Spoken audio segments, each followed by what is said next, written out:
All right, well, welcome everybody, and thank you so much for being here. As you all probably know, may or may not know, we don't often have a lot of other people at our policy committee meetings. But we felt like this was an important one to get more community input on. We've already discussed these policies a few times on the board level and at the policy committee level, and they're back again. So I thought it was appropriate to bring in some more people from our community to engage in the conversation with us so that we can have a broader perspective and see if we can land in a place that feels good to all of us and feels safe legally. So maybe we could very quickly go around the room and just say who we are. And then I'm gonna ask either Zach or Patty to sort of update us on why we're back here. Okay, so I'm Pip Clues. I'm the chair of the policy committee and the school board member. I'm Byron Madden. I'm a member of the school board policy committee, and I'm executive assistant to the superintendent. Patty Hayes, assistant superintendent. Laura Belden on the Rise School Board and also the SA50 policy committee. Lisa Jacobus, school social worker at Portsmouth Middle School. Amy Gilgrass, I am Lisa's intern, so doing my MSW. Vicki Boyd, resident here in Portsmouth, mother of a Portsmouth High School alum. I'm Paul Hanson, a member of the community. I have twins at high school. Both are juniors. Chuck Rhodes, retired Portsmouth High School teacher. Lisa Rappaport, Portsmouth School Board and Legislative Committee Chair and parent of 2 trans kids in our schools. Phil Blum, they them, Portsmouth resident and chair of 603 Equality. Cynthia Young, Portsmouth High School teacher.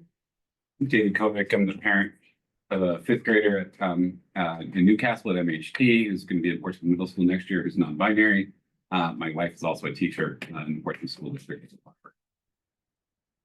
Hi, friends. Good morning. Heidi Carrington Heath. I'm the executive director of New Hampshire Outright, and we're the statewide LGBTQ+ youth organization here in New Hampshire. Erin Botham, president of the Association of Portsmouth Teachers. Zach McLaughlin, superintendent of schools. Nancy Clayburgh, Portsmouth School Board. All right, thank you. Fantastic group we have. Okay, so I know I've emailed with some of you, maybe not everybody, but initially we were planning on having a lawyer here from the law firm that guides us. But we concluded that in order to have a more opportunity for all of us to converse, that it would be best to separate this meeting from that meeting. So we're going to do this first, try to get as much input from all of you as we can, and then have that meeting separately. So I think that will give us some good time to talk. This meeting is typically set for 90 minutes. So that's the time we have. If you can't stay the whole time, that's okay too. And I guess who would like to take it on, Zach or Patty, about kind of how we've arrived back at this? So I'd say, so broadly, there's a couple of different issues that are kind of coming together. The policy that we did a lot of work on previously was JBAB around student gender identity and expression, which we had taken what formerly was the New Hampshire School Boards Association policy and augmented it to reflect what ultimately the board decided it wanted to do in relation to specifically questions of variety of different issues. The piece that we augmented is around communication with parents around students who are having communication with the school staff around their gender identity. And that a component of that was that the school staff, as part of our policy, were not to have communication with parents around those issues unless they're given consent from the student. So we went through some stuff. That policy, JBAB, which was at one point the original policy, JBAB model policy, is no longer one that is a model policy from the Hampshire School Boards Association, because they feel that they're running into new legislation here in the state of New Hampshire, which challenges some of those concepts. And then, of course, what's happening in terms of kind of things under the federal kind of. So we started this conversation around looking at those, the new kind of the new newly not in process, it's already here, looking at legislation that would potentially create some issues connected to our existing policy. The board has had some non-public conversation where they get advice from counsel to try to assess the extent to which our existing policy could be a concern. Broadly, I'll say that there are, counsel tells us there are things that we are potentially going to face legal challenges in connection to our policies. So we started to have that conversation, came back to the table, and have multiple rounds of back and forth between this group and the board around specifically JVAB and then a new policy JLP that would potentially be in some spots in juxtaposition to one another. And then we're having conversation about how do we support all of our students and then simultaneously cognizant of what are the potential legal ramifications of those choices are. And so we've gone back and forth. We've not at the moment, JLP and JICC both are at the moment, we have School Board Association see those as both required by law policies, Yeah. not choices. We have not adopted those policies yet. And so we're in this, I think, spot where we're trying to gauge what both state and federal law are potentially telling us and feeling like that's rubbing up against some core values for us as a school district at the same time. And we're trying to figure out how to find the appropriate spot between those two things. That's the best I can do. Yeah, I think that frames it well. Yeah. So I think because initially I had said people would have just like a couple minutes to speak. Maybe what we can do is just go around and give each person the opportunity to say whatever they had wanted to say. And then after that, maybe have a discussion more specifically about each policy. And in case people don't have the policies, JLP is the policy around parental notification and involvement in student welfare. And then JICC is the policy around eligibility for interscholastic athletics.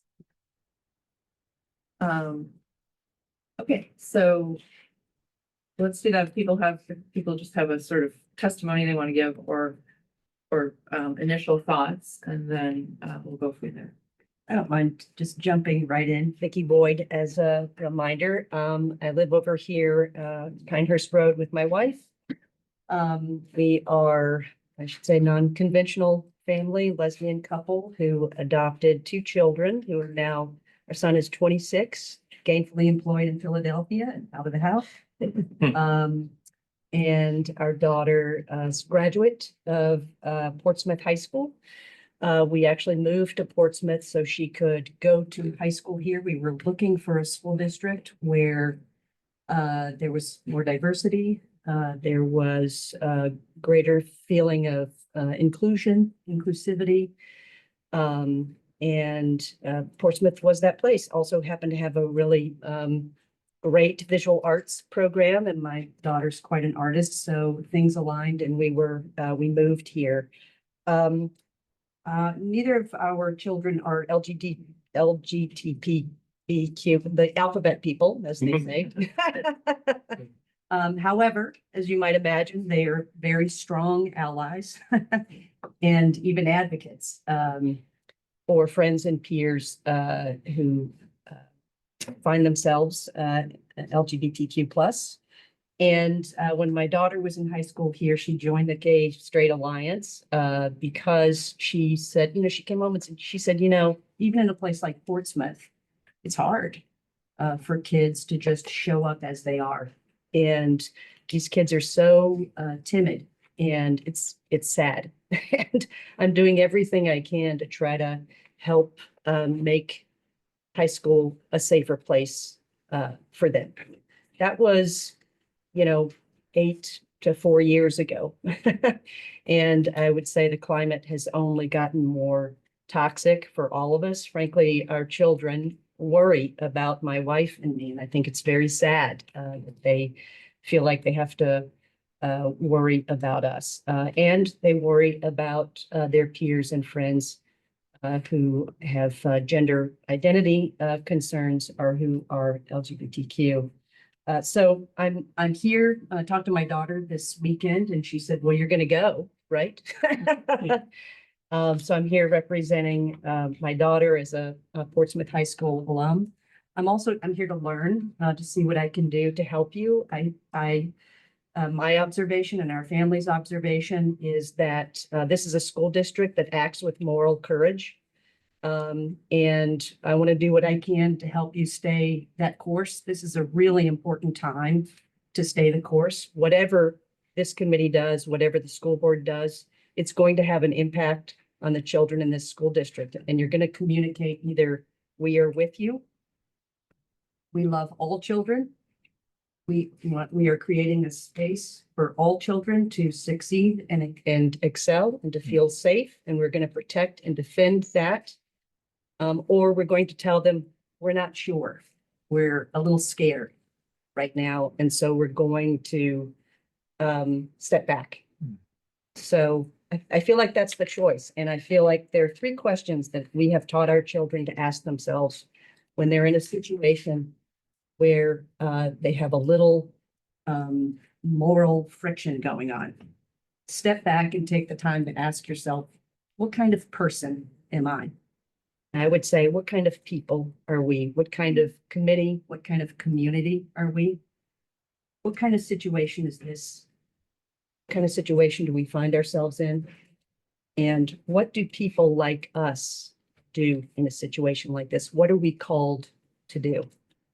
I hope that those questions can guide all of our actions going forward. That's it. Well done.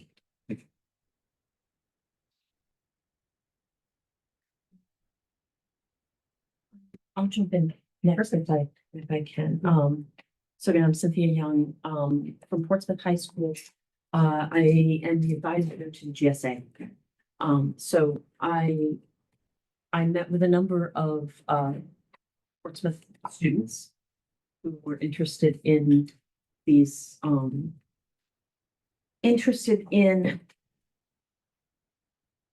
policies. And they had a number of questions. The first question is this necessary? What is the price of just not actually changing things right away and being proactive, quote unquote? So what happens if we don't change our policies? They're concerned that these policies could negate our student gender identity expression policy. And they found that deeply troubling. I find that deeply troubling. I'm going to jump around a little bit here. In terms of the JGIC, the eligibility for interscholastic athletes, they were wondering what this means for intramural sports and how intramural sports would be impacted by some of this. And if this impacts phys ed classes at all as well.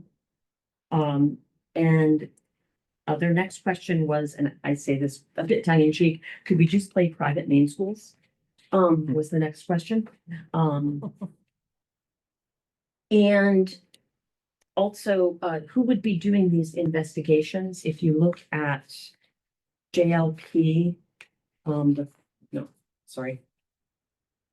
JJIC, page 3, the second paragraph that's highlighted, evidence, where they ask if you don't have an original birth certificate, which, by the way, my kids don't have original birth certificates. I lost them. And so so this would impact, not just kids who are transgender. Let's put it out there. It impacts a lot of kids as well as kids who are transgender. They wondered who would be doing these investigations. And they were really, really troubled by, the fourth and fifth line in the second paragraph. Such evidence may include things such as hospital records, photo or video materials. And they wanted to know, like, who's looking at this photo and video material? What exactly are you looking at? But it's really deeply troubling to put that into a policy and say, what exactly are you looking at private parts? That I'll put it out there. That to put that into a policy is troubling. They said it feels invasive. It feels like a gotcha moment. They also said, who really cares that much? Have there been any complaints? These are questions they have. And came back to, is this necessary? Does it live up to our values? Or is it proactively negative? They also found as a last side note, the footnote, the end note on this is KGIC, the footnote, page 1, page 5, the end note, it says delete end note, but they were very confused by the emails and mails being in. But that may be deleted. So again, I just come back to, is this necessary? That was the big question. Thank you. Thank you. And I should say, it's so good to have some input from the students because our meeting time is not very conducive to including students. So I'm glad that we're getting some input at least. I'd go next. Yeah. I'm Chuck Rhodes. I was, like I mentioned, I was retired high school teacher. Hi, Cynthia. I was a GSA advisor for 15 years. The second one, first one was set up by President of the Republic. And I wanted to come here to give you some sort of institutional knowledge of what happened with the GSA and the students over the years. And I think that, this is a moment in time, but we're here because of a process that occurred over a decade, for decades. Within the schools. And the students there, they've gone through so many different changes. I mean, there's been so much going on in the country over those years. I started working at Portsmouth at the high school in 1999. I became GSA advisor in 2000. And the first week of my job at Portsmouth High School, I'm walking down the hall to the lunchroom and I hear a student who's walking just a few steps ahead of me, yell out a homophobic slur really loud in the hallway. And I was like, oh. So I confronted him. As he did it, some other student yelled back a transphobic, really loud transphobic slur. The student was out of my view. When I confronted the first student, he said, "Oh, chill out. That's the way we talk." It's like, whoa, I've got a lot of work to do here. The GSA, when I became part of the GSA, our weekly meetings initially were full of stories of harassment and bigotry and comments, cafeteria, hallways. One student recounted being in a study period where a classmate told another student, pardon my language, but it's what he said, "Shut up, you faggot." Staff member responded, "Don't you say shut up." Football player, star football player, was out of the classroom, yells in the hallway really loudly, "I hate gays." He was called to the office, but was back in school the next day. I heard so many incidents of being pushed against lockers, audible whispers, under the breath whispers, hurtful statements when students were up to give class presentations, verbal abuse, no one standing up for them. The students who were observing the worst of this were the transgender and non-binary students. They saw a poster outside of a social studies classroom where their classmates voted on whether there were two genders or not. They were horrified to note how many classmates voted to deny their very existence. Some of them were harassed and targeted because they stood out as their authentic selves.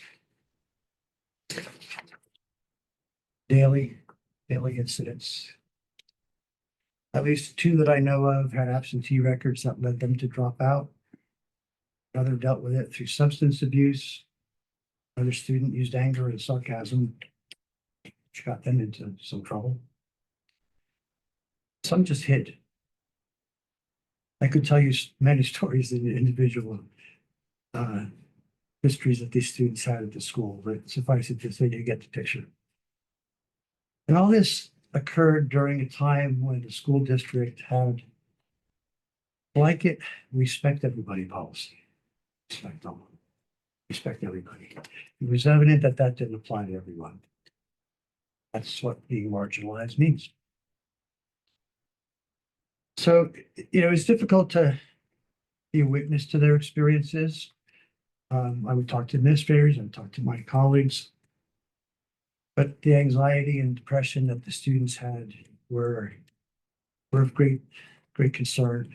But what was most frightening was the despair.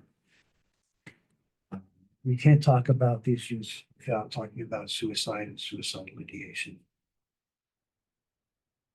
Especially for the transgender and non-binary youth.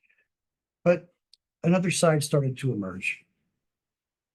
I kept reporting these incidents, talking to faculty. My colleagues were by and large also wanting to protect these students. GSA became more active in self-advocacy. We started getting some students who were like, okay, I'm going to change this. Started observing the day of silence. When the students are silent for the entire day, kind of to mark the silencing that goes on of their identity and their existence in the school. Very powerful experience. We start off with maybe 10, 12 students. And some other students started to join. Some cisgender, heterosexual students started to join. A couple of faculty members joined. Some students just joined because they weren't talking class. Most of them joined because they wanted to be part of this, stand up for their friends. By the time the original discriminatory policy went into effect, we had over 100 students participating. Identified cisgender heterosexual students began joining the GSA. Cisgender captain of the lacrosse team as opposed to the football star. This young student read a poem, very heartbreaking poem, That's So Gay, over the loudspeaker during the day of silence. In the halls, the bystander effect became less the norm. Students began challenging the slurs. When the superintendent notified me that the non-discriminatory policy was being considered, and could I get student input, like Cynthia, my students had a lot to say. They went through it line by line. Gave lots of feedback. They felt seen, heard, and respected. The adoption of the policy gave an added boost to what was going on in the school, gave the faculty the legitimacy to confront and talk about it. Gave us the feeling that the school board and the superintendent were behind our backs. One of the events that happened certainly soon after the policy was the training sessions for faculty and staff in which the transgender youth, the non-binary youth presented to the faculty. They were so great. They talked about who they were, and they talked about what it was like being in the school. They talked about what it was like coming out to their parents, and how long that process took them. how the parents had a process to go through. They gave concrete strategies to the faculty on how to work with them and how to work with students who were having trouble understanding who they were. Faculty responded to standing ovation. That's the culture. That's the culture that can be Portsmouth schools. I'm sorry. In teaching, just what I add is another aspect of it is because I taught health, I taught relationships in my two courses. When I taught the health course, it was very science-based approach to teaching about sexual orientation and gender identity. And I would ask them, I would ask them 4 questions on anonymous survey, beginning of class. LGBTQ plus people are healthy and normal. I would be accepting of someone who is LGBTQ plus. 3, I would be accepting of a family member who is LGBTQ plus. And lastly, LGBTQ plus people should have the same rights as everyone else. But I kept track over the years of the responses. These were anonymous. I had the students sit so they couldn't see each other's responses and all that. And when I first started out, a very small majority were affirmative on those issues. By 2016, over 90% of the students were affirmative on those issues. In the beginning, the only one that were consistently affirming was the last one, that people should have the same rights as everyone else. Most people agree with that. When I would discuss those questions afterwards, those statements afterwards, that's when the real meat happened. Because when I would ask, I'd be accepting a family member who is LGBTQ. I would ask them, how many of you had a friend or a family member or a friend of the family who was LGBTQ? Every class, most of them would raise their hand. And I would ask, how many of you knew that about each other? None of them would raise their hand.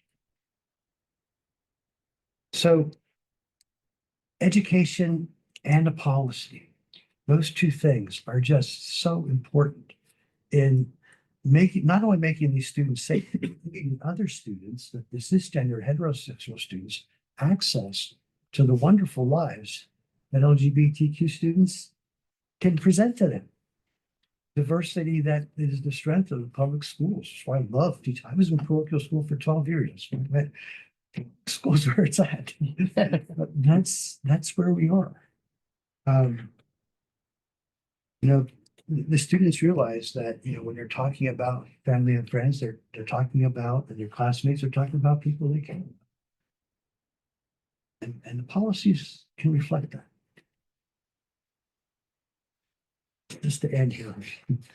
When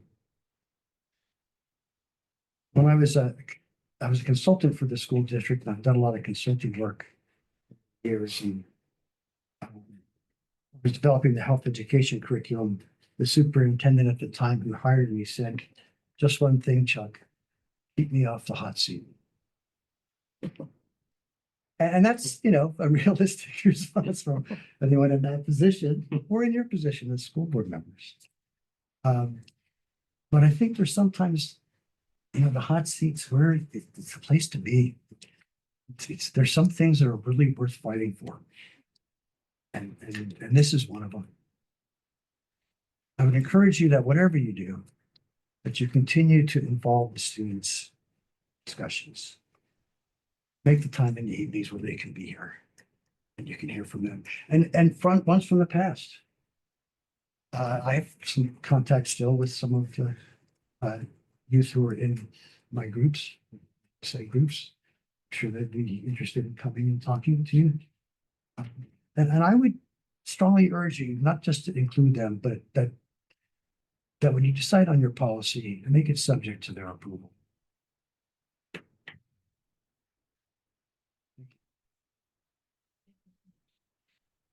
Happy to go next. I'm gonna pull some threads both from Cynthia and from Chuck. Friends, again, I'm Heidi Carrington Heath. I'm the executive director of New Hampshire Outright. We're the statewide LGBTQ plus youth organization in New Hampshire. So these policies are about our kids, who we love. and who we care about. We have worked with students and educators all over New Hampshire. And I'll just begin by saying we're here to be a resource for you. If you have questions or we can be helpful, please don't hesitate to be in touch. But a piece of what I'm here to do today is to bring you some data and to talk about some concrete numbers. Looking at the 2023 Youth Health Risk Behavior Survey, we are not in great shape here in New Hampshire.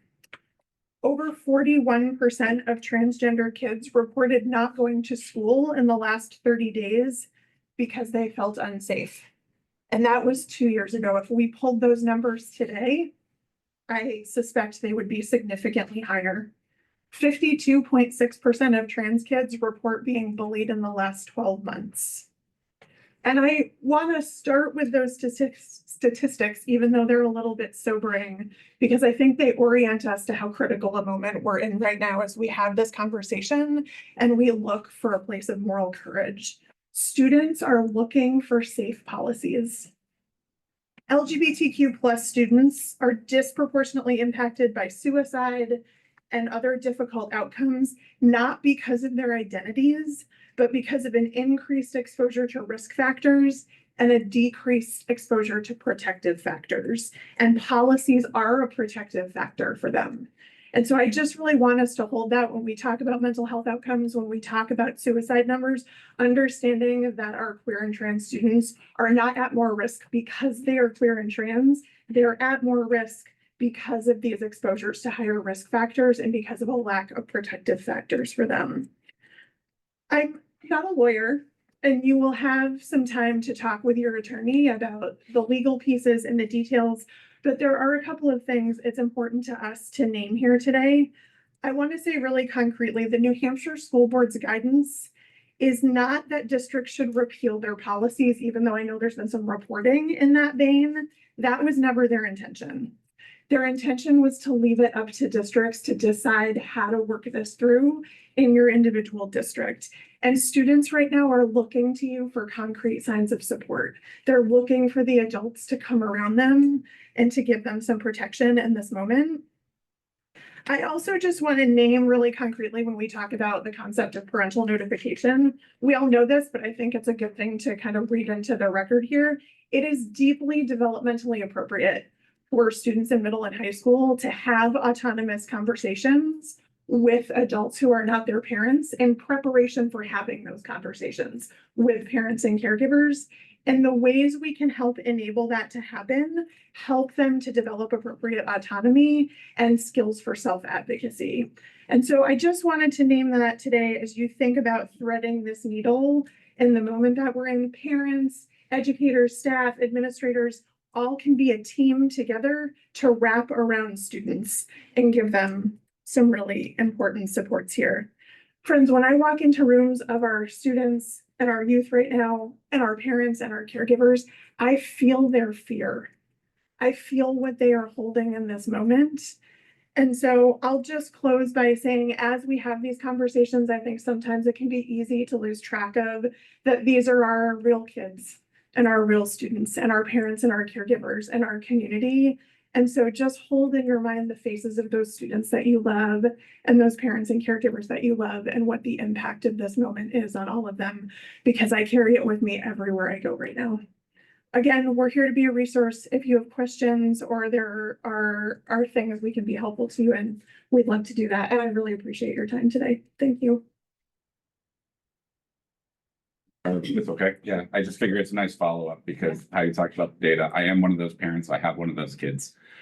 So I'm David Kovic. I live in Newcastle. My kiddo Izzy goes to MHT as a fifth grader. Will be at Portsmouth Middle School next year. I'm just going to share some of the things I shared with the school board in the letter for those who didn't receive it. You know, we're so thrilled to have this amazing 10-year-old non-binary kid named Izzy. They're unbelievably proud of who they are, and we couldn't be more proud of them. To think about the courage that it takes a 10-year-old, an 8-year-old at the time, to question everything, to ask really hard questions themselves without the coping skills that many of us as adults don't have, but might have. I don't think it's you know, I'm exaggerating to say, like, they've shown me what courage is, and I have become much more emboldened by all of it. I'm here because of them. It's hard enough as a 10-year-old to navigate any or all of this. And that is with tremendous support from our school. And I can't understate that. But the current political climate has been unbelievably challenging for them. And, you know, as I said in my letter, like severe anxiety, and I cannot, like, I need to emphasize the word severe here.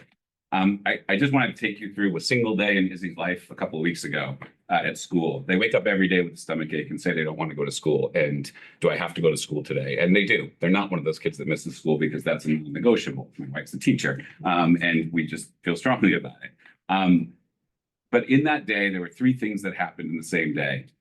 Innocent comments from kids, younger kids who say, that's a girl's color, that's a boy's color, that's girls' clothes, that's boys' clothes. And they don't understand how that affects Izzy. And that's understandable, right? These are young kids. There's K1ers, there's 2-3ers, and that's okay.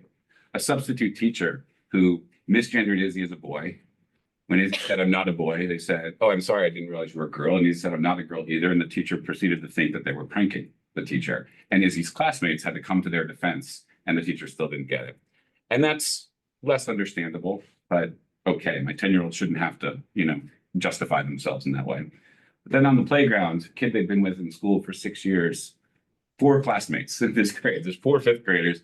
One of them said to them, misgendered them, Izzy corrected them on the pronouns. And they said, what do you mean? There's only 2 genders in this country now. And that's not okay.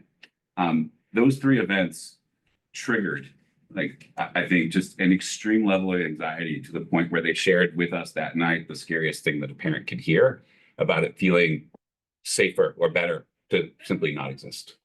And fortunately, we already had access to some mental health support from a therapist, but let's just say the next session got you know, overtaken by that conversation. We had to have the hardest conversations in the world with our 10-year-old about those things. My kiddo just wants to feel safe.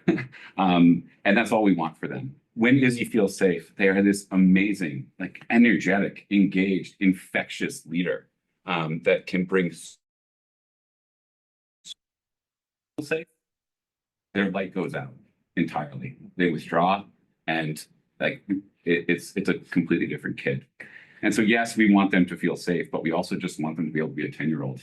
I don't know the last time they thought about typical 10-year-old things that you want your kids to think about. They're thinking about all this other big stuff because they have to, because they have no choice, because it's all around them. I'm not exaggerating to say that like this policy discussion, this framework, this whole environment is really existential for Izzy, and it is for us too. I understand the dilemmas, right? My wife's a teacher. I want her to be safe and protected and know what to do as well. I get the complexities around these issues. And so all we're really asking, I think, is for the school board to really interrogate the risk that you see from that side or this side to make the most surgical decisions possible that continue to protect my kid and allow them to feel safe and all the other kids who, you know, may not be asking these questions, but may need the space to do so. And what the school board says and decides, like, we can say, well, won't change the practice at all, but it sets the tone, it shapes the environment, and it is what allows Izzy to feel safe. When I read them the letter, they liked the letter sent to the school board, but their response is like equally, I think, insightful, which is, it just makes me angry, frustrated, and sad that you have to write that letter, that you have to show up, that we have to have this discussion. So I'm just asking you all to please put that face on it. You know, keep someone like Izzy in mind and all the kids who are thinking about those things. As you think about it, there are real world implications for these kids. And we're just trying to create the most conducive environment possible for them to be able to, you know, simply be the kid that they want to be and grow into the amazing adult they will be. Thank you. I think it's really helpful too to have a perspective from a younger student, because I think often we think of these policies only impacting students at the high school level, and that's certainly not the case. And if I could just add one other thing, I read the policies, and I know that the policy already says, because I think about it from my wife's perspective, that teachers can report this stuff to parents, you know, if required by law. And so to me, I read it and I just said, I don't know what needs to change here. It seems like we're already navigating those legal requirements. So that's what I mean by the most surgical response possible. If the policy already allows for that, great, let it. Just want to say thank you for being. Oh, we're going to be friends next year. We actually have a mutual friend, but we can talk about that later. I just appreciate that because I see the kids that come into my office who don't feel safe sharing this with their parents. And when a few years back, we did a survey with kids, I actually brought a group of like leadership kids out, and they decided that they wanted to survey their classmates on how they viewed the school counseling department at the middle school. And one of the things that they shared was that they don't feel safe disclosing information in fear that their parents will be informed. So myself and the school counselors realized that we needed to make a big campaign on like that we're a safe place, and these are the things that we do have to report, and these are the things we don't have to report. And so as a result, kids do feel safe coming to us. And so these potential policy changes really could jeopardize that safety of these students and feeling like they have a trusted adult in our school. Personally, I was a college runner, and sport was like a big part of who I am. And the biggest piece to it was the belonging aspect and the team aspect. It wasn't about the races that I ran. It was about my team. And my cousin was also a runner and an athlete, and he has a trans child who's 7 years old. And this weekend he posted her running in a race, and he was so proud. And to think that like that child won't have the opportunity to be a part of sport is really upsetting to me. So yeah, just thank you all for being here, and thank you, Seacoast Outright. And I'm on the phone with them regularly consulting. What do I do in this case? And you're such an ally, so we appreciate that. I think I want to follow that, and I wrote a long thing, but I'm going to try not to read the whole thing. But I think I would say, first of all, I'm looking at trusted adults for both of my kids in this room. And I guarantee you that they have confided things over the years that maybe they've told me in some form, maybe not all of it.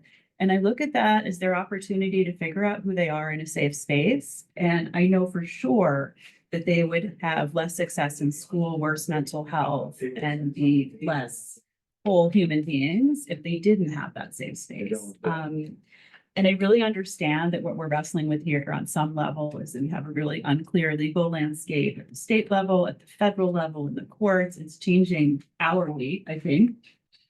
But I do feel like this is a moment where we have to decide who are we backing up and why are we backing up, and what sort of course do we want to try to chart for our kids and our school when it's going to be uncertain for the foreseeable future. And I think one of my big picture questions around our policies is to what extent we can put procedures and training in place so that our teachers are protected to the fullest extent possible while our kids are still given the dignity and support that they need. And I don't know that that's an easy needle to thread, but it feels to me like I talked to some other school boards around the state a little bit about who are wrestling with the same thing. And they talked about ideas of maybe funneling questions from parents through a principal or through a superintendent. You're welcome. But just to have something in place. Don't mind the hot seat. Well, no, but just to have something in place so that, because it is unfair, I think, to ask an individual classroom teacher to at any second right now know the law and be 100% sure what it says. That's fair. But at the same time, our kids need to know when they go in the building every day that they're safe. They need to know if they've already confided in somebody they trust, that trust isn't going to be broken tomorrow because we changed the policy. And from a parent perspective, I did want to share one anecdote that my teenager said was okay to share. It gets harder as they get older. But I had a really funny situation at an open house at the high school last year where an English teacher said to me, wow, your kid wrote a really great essay. And I'm like, oh, what was it about? Teacher says, go home and ask your kid. Go home and ask my kid, and they're like, what did they say? And it was a very squirmy conversation. And it turned out to be this really raw and deeply personal essay that they shared about the challenges of trying and failing to successfully explain to my dad before he passed away from dementia what it meant for them to be non-binary and trans. He never got it. He could never figure out their name. He could never figure out their pronouns. And it was really fraught. They wrote this essay, and it was heartbreaking and gorgeous. And they told me a little bit about it. We had some conversations, but that was a case where I feel like the teacher facilitated a conversation at home. And I think that's the role that we would want. But I would still want my kid to have been able to write that essay. And if it meant that I didn't read it, but they had the experience of exploring who they are and also just growing as a writer and as a creative human. You know, this was an essay that they brought back again in English class for a second year and reworked it as a college essay and added more layers and dug even deeper and shared it with another teacher who again was like, ask your kid what they added to it. But I guess I think we can have teachers who can thread that needle if we give them good guidance. And I think from an educational standpoint, from a personal growth standpoint, it's important to give kids space to explore who they are and know that it's safe to do that. And for teachers to know that they have clear guidance on what's the right way to give kids that space and not have it sort of backfire. And I feel like we can do that. So I think from my perspective, I helped very much work on the additions that we made to our policy for LGBTQ kids a couple of years ago. Our board was unanimous in our support of this policy and to protect these kids to the fullest extent possible. And they need the protection. I mean, I don't have the kid who refuses to go to school, but I have the kid who is late frequently because they're nervous and there's things churning in their head about things that people are saying to them in that building every day. And I know that there's adults I can send them to where if they're not ready to share with me what's going on, I can say, you have a person you can go to in the building who will talk to you and listen to you and help you figure out how to get through the rest of your day. And I don't think we can take that away from kids. So I think without that support, they wouldn't succeed academically. They wouldn't exceed as human beings. And I think we need to have that for them. Thank you. Funny. Bill Blum, they, them, 063 Equality, which is a statewide advocacy organization for the pride community. Actually, here today to try to understand a little bit more about what's been done and what is proposed to be done in the city of Portsmouth. And also right now up in Concord, they're hearing SB 268, which is the Task Force bill. It's now in the House or past the Senate. So the bathroom policy hasn't been decided yet. It's not law. It has the potential to become that, but the process hasn't played out. Probably will be in the summer at the earliest, probably June, July. So I'm shocked to hear that there's a decision to change policy when it hasn't actually changed. The law hasn't been written yet. This is the city of the open door. I said all the time, right? A couple weeks ago, I emceed an event at South Church for the Trans Day of Visibility. There were almost 100 people there. This is a very safe, welcoming community. And I want to see that continue to happen at the schools. It's important for me as a parent, and I'm sure everyone else here can understand that our job as parents is to not make carbon copies of each other, and that's going to be our kid. Everyone wants their kid to be, you know, a lawyer, doctor, whatever. If you are one, that's kind of what the thing is, right? But gender expression and identity is something that, as was already said, is normal, and the schools are that safe space. I, for the last 3 years, have heard testimony from parents, from adults who are just in the loop, and even people in other spaces, whether it's NAMI or some other organizations. The schools will continue to be that only safe space as these laws are being brought down, whether it's the federal level or the state level. These laws being passed are only causing harm to these kids.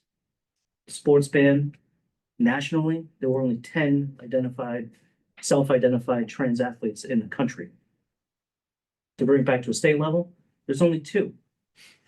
They both sued, thanks to the ACLU, the state, and also the Trump administration.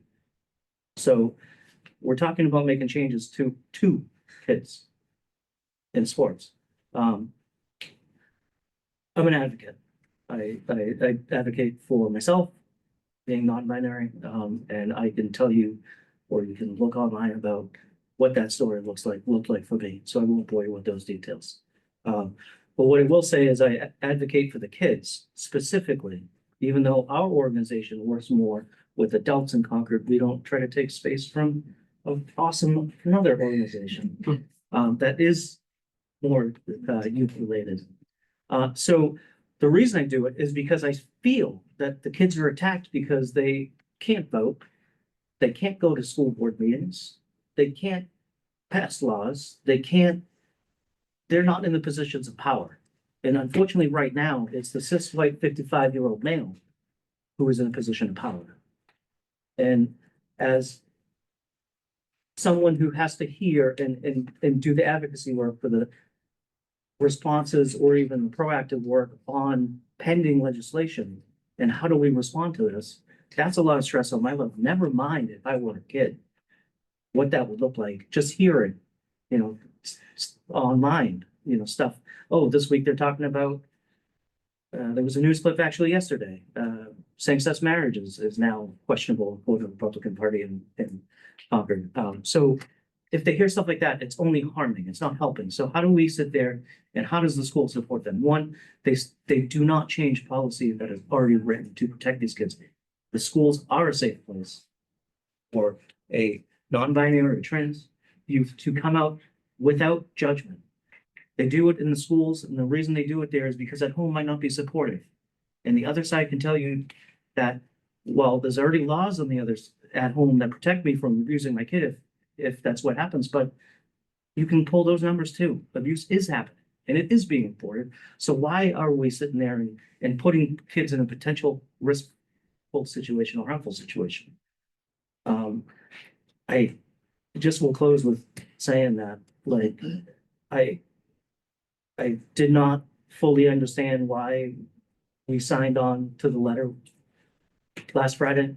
I see that was a conversation that happened in a closed office without outside influence, and it was budget driven for potential loss of funding. So it came about when it hit the newspapers or even online in other circles that the school board is looking to actually to not be part of standing up what's right for our kids. I can tell you that I was one of the couple thousand people in Market Square last or 2 Saturdays ago at this point, saying that we are here to support our kids. How do we do it? We do it by not changing their safe space until we actually have to. And I'm welcome to conversations about what that looks like when we actually have to do it. I know there's other organizations who are already in that space, and we're collecting groups of people together to come up with advocacy guides for the schools. And it's more about education right now for us, because it's really policies will change, laws will change, and it seems like every day, whether it's from DC or from Concord. So I recommend that we pause right now. We maintain our safety net that these kids so vitally need. And as things happen, we can have policies that are not reactive per se, but they've already been decided and agreed upon based off if action A happens, then we do this. So I encourage work to continue to happen if laws are changed. But I don't encourage that to actually be put into place until that reality is upon us. Thank you.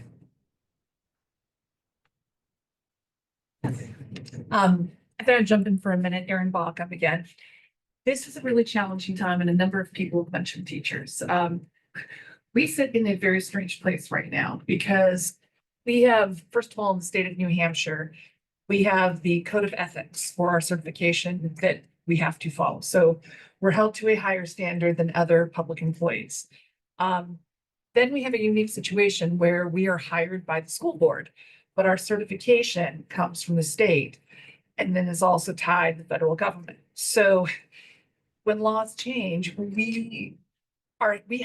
that's not a personal opinion of which laws we feel would be best, we have to follow the laws that are here. And I appreciate in the JBAB with the guidance on the privacy that we do have it.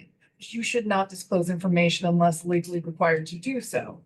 And as we've said, this can change very, very quickly, both in state decisions that are made as well as federal government. For our certification, if we lose that, we have no independence. And if that is taken by the state, we are done. So it's become more difficult, particularly we have the code of ethics to be followed.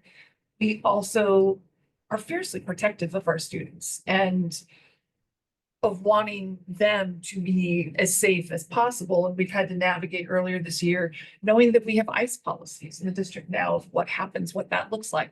That's really scary for a lot of teachers to face, that someone can take our students. We're dealing with kids not coming to school because they are afraid that this could impact them because of their immigration status. And now when we're looking at both in terms of our content and dealing with the divisive concepts law of what we can teach and not teach, how that's interpreted.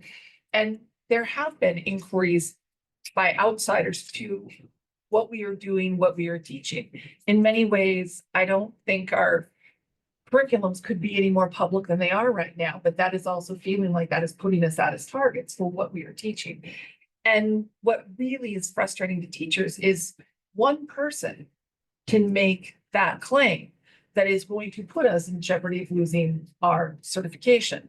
So it's, and I also was hired in 1999. It's a whole different world. I would never imagine at this point that we would be sitting here facing this as in education. It's a wild place to sit. But I am deeply concerned about teachers are feeling a bit forced to pick between, our livelihoods and what we're doing, but also the safety of our children. And most of us will. But, we also have to go home and pay our bills and to be employed, not only here in Portsmouth, but anywhere in the state, anywhere in the country. And it certainly feels that we too are having to pick between and it's a really complicated spot to be.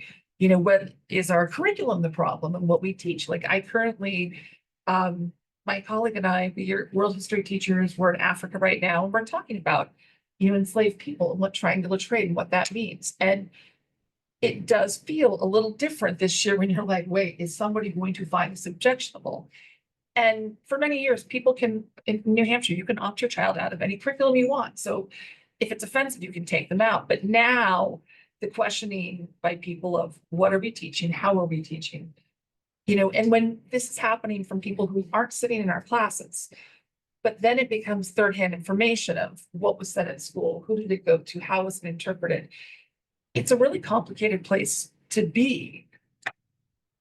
But that's the piece when you look, and in the state, with two national union organizations, we're part of NEA New Hampshire. We cannot put teachers in a place where we are being asked to do something different or against both state and federal law. And in the JBAC policy, again, it does have the piece of wording, unless legally required to, which covers part of this. But I just want to make sure that we're thinking and having that conversation of, as a community and as a school board, I think Portsmouth is so incredibly progressive and is so student protected, forward facing. It's wonderful and have that. We feel conflicted because it certainly isn't a world that everybody else necessarily embraces in the same way, which puts teachers in a scary place of, whose law are we following? What's impacted? What do we do when asked? And it's coming in several different veins, which makes it really challenging. When people start emailing or calling about what we are teaching and to whom on what day and what was said and who has heard this, it's a landscape that as educators, we don't wish to be in. We want to work with the kids. We want to teach history. Not mattering a different version, it is the history that we teach and the protection of kids and the conversations that we have, that when you think about the amount of time that we spend with kids, daily, weekly, monthly, yearly, we get to know them quite well, and the challenges they face and what their fears are. And we hold that very, very deep. And it's just a complicated world of when asked what we would say and who we would say it to and what that changes and does. And I want to make sure that that's part of the conversation that we have. It's a tough spot to be sitting these days.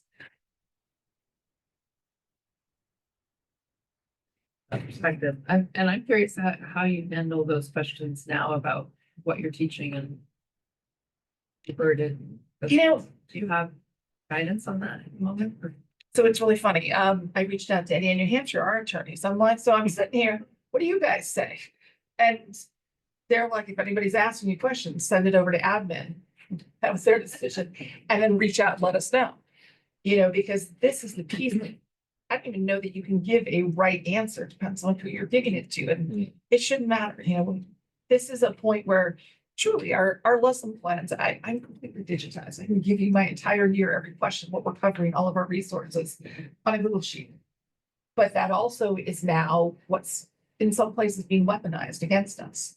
And I think everybody's probably seen the case in Florida about use of names that came out in the last week, and a teacher who's being non-renewed.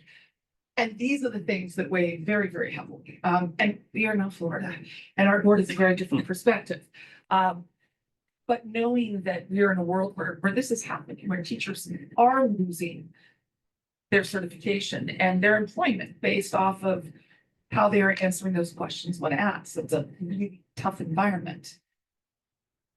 We've had and I think we are probably referring down when getting those questions of, but you also try and, you know, it's very clear what I teach you. See all my resources. I have no problem defending what I do and the pedagogy of how I do it. And I think that's also one of the pieces of, I don't know, for history in particular, how we teach has changed when I sat as a student. So different than the world of which I said there's, you know, there doesn't have to be one right answer. We're looking for claims with evidence of how did you get to your answer? I don't need your answer to be my answer, but do you have the skills of backing that up? And I think the understanding and teaching of that shift in pedagogy to a skills-based assessment versus who knows the most stuff, who can list off all the Civil War generals and what their strategies and what dates did this battle. That's not what we teach anymore. It's not important to the game of what do we need to know. And I think that's difficult for people who feel this idea that we've indoctrinated them. And, you know, if I can do that, then I'll come with a pencil. It's not the world we live in. So it's very challenging. And you have, I'd say, 95% of the people out there are so appreciative for what we do and how we do it and voice that. And we love that. It's that 5% that get very different. And sitting in Portsmouth versus going 15, 20 minutes inland. You go to where it's a whole different deal. And this can be very challenging as well. Got no easy answers. I know, nobody does. So again, I'm from the Rhode Island School Board and also the City 50 Policy Committee. I really appreciate everybody's sense and perspective so far. And I will, if the recording of this meeting is available, like I'll certainly share this quite a few people because I want a lot of people to hear what's been said today. I'm kind of here mostly to listen. We have an interest in it, I guess, from several perspectives. One, all of our SU 50 students feed into Portsmouth High School, so obviously they'll be affected by Portsmouth policies as well. But also, as a school board and as the SU 50 policy committee, we've struggled with all of these policies as well. And the three that were on the agenda today, we've held off on bringing to a vote. And one of the reasons we've done that, honestly, is because we were sort of waiting to see what Portsmouth would do to hopefully learn from your process and maybe get some ideas. And I do think that Portsmouth, especially when it comes to issues such as these, is the city that other districts and SUs can look to as a model and kind of pave the way, and it makes it easier for other places to do something if Portsmouth has done it. So I really appreciate at the table from here. Let's see, I think in general too, as SU 50, we see an opportunity, whether it's on this or any other policies, to coordinate our policies between the two SAUs when it makes sense, just because our students do feed into SAU 52. So that's just something we're interested in going forward. And then I think just from a personal parent standpoint, I think something that Lisa kind of talked to, when it's your child and there's mental health concerns, I hope most parents are just so grateful that there is a trusted adult that they're willing to talk to. If they're not willing to talk to their parents for whatever reason, someone that they trust and someone that you trust as well, because they're trained in these issues. And that's just priceless. And I would be happy to not know what was said, just to know that my child has that support that we can all trust. So I think agree with that. You know, me too. No, I'm here.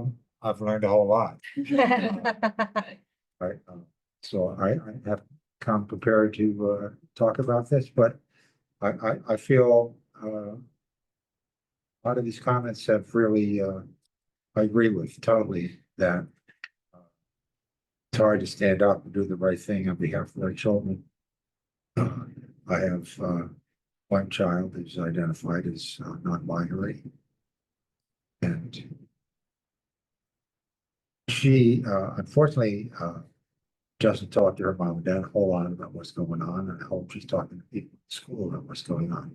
And I want her to be totally free to do that, comfort to do that. She hasn't really felt a lot of friction at Portsmouth High School, or any friction at all that she's spoken about, and I'm delighted by that. And I hope that the school board can continue to support these policies that support kids, regardless of how they do. Did you want to speak? I just want to echo what everyone has said, and I appreciate everyone for, you know, coming here and advocating for all these kids in this district. And, you know, you said Portsmouth is going to be a key navigator for this for other districts too. So just making sure that we're getting all of the voices heard from all the different backgrounds, the kids, the teachers. Like, it's just really impactful to have everyone here together trying to create this change. So I'm just thankful to be witnessing it happening right now. Having me. Thank you. Do we have anyone on Zoom who's interested in this? He has a hand raised, so. We'll give them a moment to do that if they want to, and in the meantime, to either of you or committee members. I think I really appreciated all the conversation, all the comments. I'm a member of the policy committee, so I guess the next step for us is to evaluate all the information we have and bring a recommendation to the board, and then the board on policies. I think it's important that we do get input from our attorneys, which I guess we'll get at a later time. So yeah, so thank you. I appreciate all the comments. I got your email. So thank you, and take it from there. Yeah, I mean, I'll just, I think, your child said it well, being generally frustrated and around having to, justify some of our policies, be in this position. So I think, that is well heard, and I definitely feel that. Yeah, to Nancy's point, it's left to us to, see if we can be surgical the best way we can. That's certainly, my intention. Before we close, I wonder, because we don't have our legal counsel here, are there any specific questions that any of you have that you think would be important for us to pose? I mean, I think there are quite a few questions, but if you have some, I would love to know the things maybe we haven't thought about. Yeah, I think, you know, the policy on the interscholastic thing, there's some factual errors in The law. the law. And I'm wondering if the attorneys would have, would think of it as strategic to challenge that inaccuracy. They're talking about identifying sex based only on external genitalia. What did you say? They're talking about identifying sex only on external genitalia. Oh, okay. And we know, you know, it's not 1999 anymore, and we know a lot more. And, you know, biopsychology is a field that's advanced rapidly. And we know that there are other biological markers other than genitalia that indicate gender. They require MRI technology, which I don't think the state's gonna pay for, but I mean, there are so many other things. Hormonal variations, there's chromosomal variations, brain structures, and then there's whole field of epigenetics and how biology is not immutable. So these are things that, you know, if I was, I would encourage the lawyers to look at, you know, if we're gonna go, if people are gonna fight this, if they come down and say you have to do this, then you have to fight it. Then the question becomes, fight it, how to fight it. That would be an area that I would suggest looking into. Because they're not right. I mean, they're way off base on some of these things. And, you know, if you go to the courts, you know, which seems to be the only recourse nowadays, to do anything. You know, hoping that there would be a thoughtful, reasonable judge who's the decision maker who can take into account things that people generally don't know that much about. And you know, I get, this is the educator of me speaking, but that involves the parental notification thing too. And in the non-discrimination policy, you're defining terms, providing information. The same thing can go with these policies that, you know, there are processes that youth go through, children go through in discovering themselves. And there's processes that parents go through in responding to when their child comes out to them. So that should be part of the consideration of these policies and you know, writing them, I mean, these laws and putting those kinds of things into your policies might strengthen any case that you have in the legal system, I think. Your lawyers will have better. Yeah, I would be curious to hear the lawyer's comment on the court cases that are active right now, the transgendered young women who have filed in US federal court in Concord, I believe, in opposition to the executive order that came down through the Trump administration about participation in sports and how that the timing of that and that process might affect the timing of our policy making here and how quickly we move or whether we coordinate the timing of our decisions around policies informed by that. The other, I was really pleased to hear that Portsmouth had joined the lawsuit this past weekend. I know it's a separate thing, but they are of the same kind, right? These policies are about DEI concerns. So if we were quick to adopt policies that run counter to the suit that we have against the DEI edict that just came down, does that undermine that case?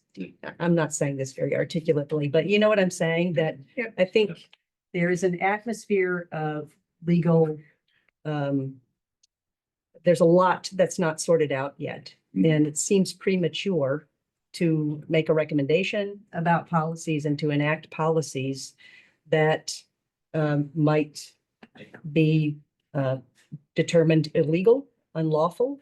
It seems like we're challenging the lawfulness of these things. So it would be kind of schizophrenic to, sorry, that was terrible. It would be contradictory to, I think, to adopt policies and premature. So I would be interested to hear the attorneys give comment about those two things. I sent some questions for the attorneys previously that I don't believe they've had the opportunity to respond to, and I will send them through again. But I think big picture, one thing I just want to set the record straight on is that there's nothing in the state law right now that's changed that specifically directs school districts to disclose information about gender identity. Those words are literally not in the state law. So I still want to circle back to the very fundamental question of why we would in any way revisit our policy that only pertains to gender identity in response to any changes in state law that do not pertain to gender identity. I know there's federal issues that are also swirling and a whole bunch of other legal things, but I just want to go on the record with that.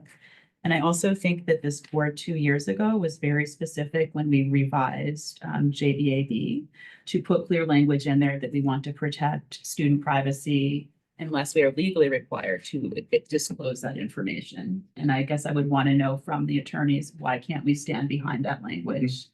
And similarly, when we revised JBAB and we looked at interscholastic sports, our decision as a board was to follow NHIAA, which is the governing body for athletics that makes all of the rules that govern competition in a whole lot of ways that have nothing to do with a specific issue. And they are sticking with their policy for the second that we're in right now, I believe, of letting kids play. And that may change as things unfold. But again, I guess I would say, why do we need to change our policy if our policy is to follow the governing body for interscholastic sports? So those are the two main things that I want to put out there, because I think legally, I'd like the guidance on why can't we keep what we have and what can we do in our policies, in our procedures, and our training behind the scenes to give our teachers the guidance and the clarity that they need. So if it's possible to protect them while also protecting kids, that can be our position that we start from.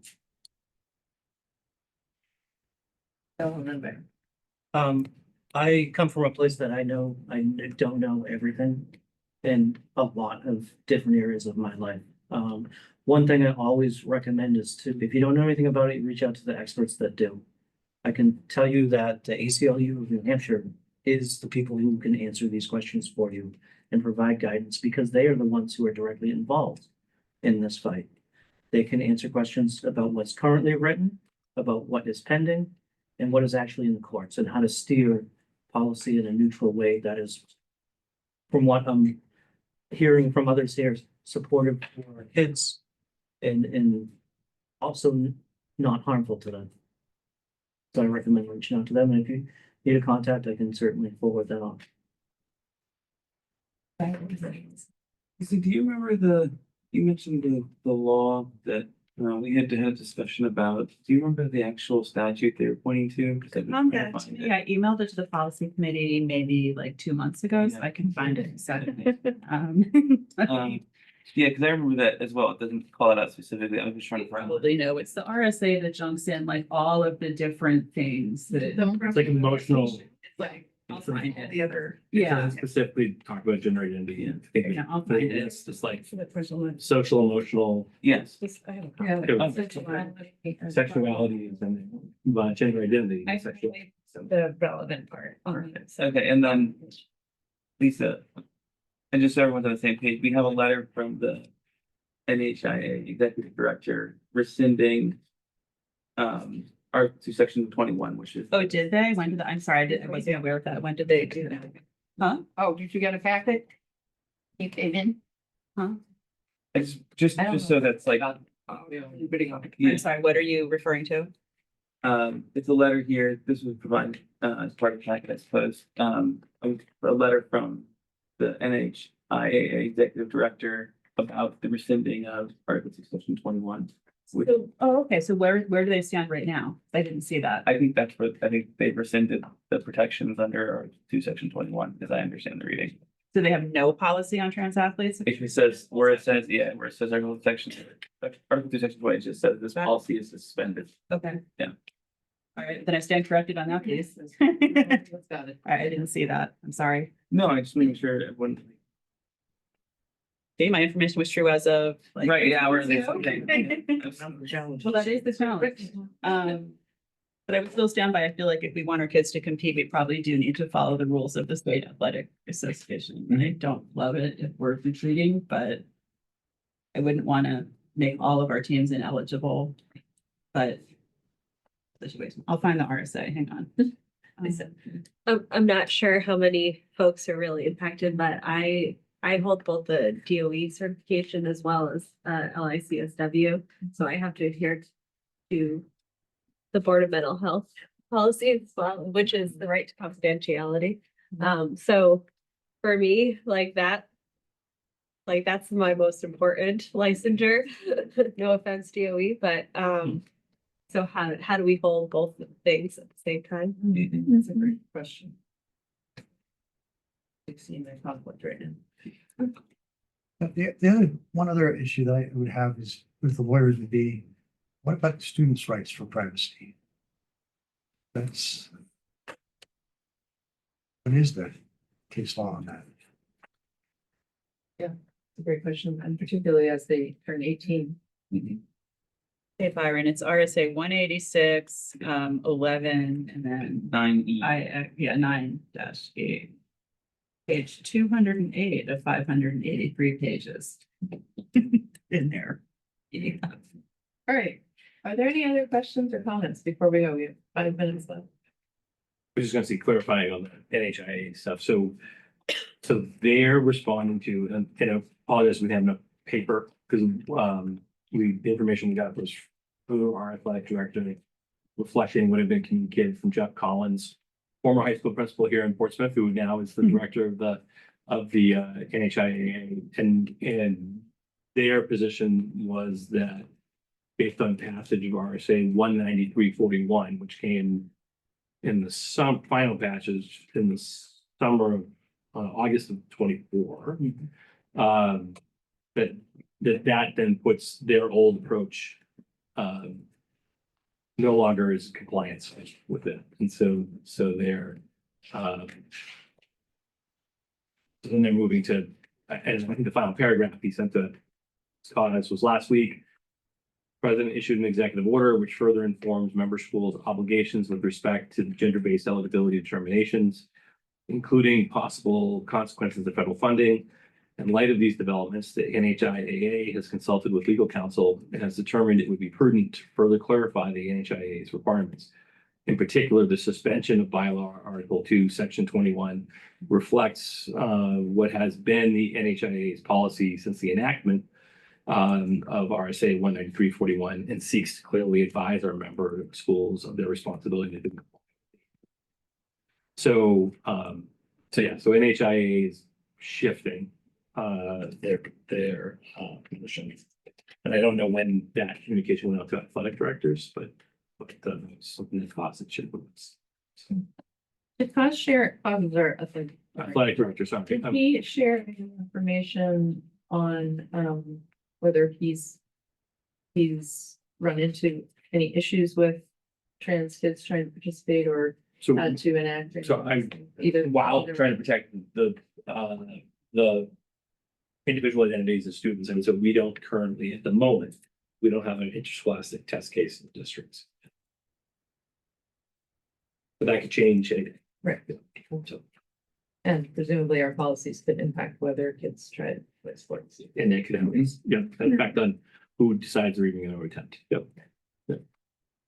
Okay, just one other sports question. With the policy that we're looking at potentially implementing, it does talk about grades 5 through 12. So I do think revisiting the students' question about elementary, middle school athletics, intramural athletics, because I think to me, it's a very different thing to have a varsity team unable to compete with other schools versus just letting a 9 or 10 or 11-year-old kid just play. So I'd like to get clarity on that piece. Okay. Okay, thank you so much, everybody. This has been really helpful to hear from everyone, and I think we have a lot of work ahead of us again. So, yeah, I really appreciate you all being here and taking the time to sit with us and think these things through. And I would say we're gonna have, our meeting with council will be a private meeting, but then after our committee, either in that meeting, the committee will make a recommendation, or at a subsequent meeting. And then whatever we decide will go to the school board for a vote. So that would be the next opportunity for public input. I would say, just in terms of process, probably what we need to do is we can do what's called a non-meeting, meet with council, have these conversations, talk about the questions that we have now, talk about kind of trying to figure out what that, how do we how do we find that, I think surgical kind of, however we framed it, where you know, teachers and Aaron represent aren't worried about losing their license in the state of New Hampshire, and their ability to do what they need to do. And we also support students at the same time. And what does that look like? And there are, you know, the other thing that's not part of these policies at the moment, but will be intertwined, will be just over the horizon within the next month, two.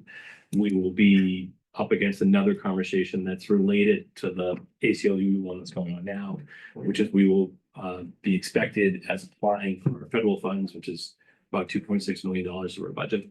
And there is a budgetary component, Bill mentioned, will be expected to sign off on the fact that we are in alignment with President Trump's executive order connected to gender identity, and that there are only two sexes and those types of things. And that would be something that would be necessary for us to sign off on in order to say that we are then eligible for those federal funds. So that's a whole nother fight. A whole bunch of people are going to be in that fight, not just in New Hampshire, but across the country. That is separate, just to be clear, that's separate from the current one, which is exclusively around Title VI of the Civil Rights Act of 1964, which is around an interpretation of what does it mean not to discriminate against students based on race. So that's ongoing right now. Tomorrow there'll be a hearing up in Concord on that. But then that's coming back again sometime in May, probably. Patty's June 1 is when we're supposed to be at half this deadline for. Well, they've moved that deadline to, now it's July 1. It was originally June 1. That's for general services? The General general Yeah. assurances. And so it would include both the thing we're fighting right now in regards to race. The reason why the race one is going on is they can't change the general assurances from what it was. What they did is they said, we just want to make sure you understand what you meant when you signed this a year ago. And we want to clarify for you what this is. They didn't add any new assurances. They changed this, like, we just want to make sure you understand what not discriminating means, which tends to have the short version would be a lean towards making sure kids of all races, but you can read between the lines, that white students don't feel uncomfortable. And so that's where that is. That comes back again as we move towards this other deadline to go for our new federal funding. Yep. And it will include now this new line, which would include some of the stuff we're dealing with right now in connection to, the president's assertion that there are only two genders. So, anyways, so it's all wrapped up together at the same time. And they're a whole bunch of, and so they're all connected, but they're all different. Yep. All right.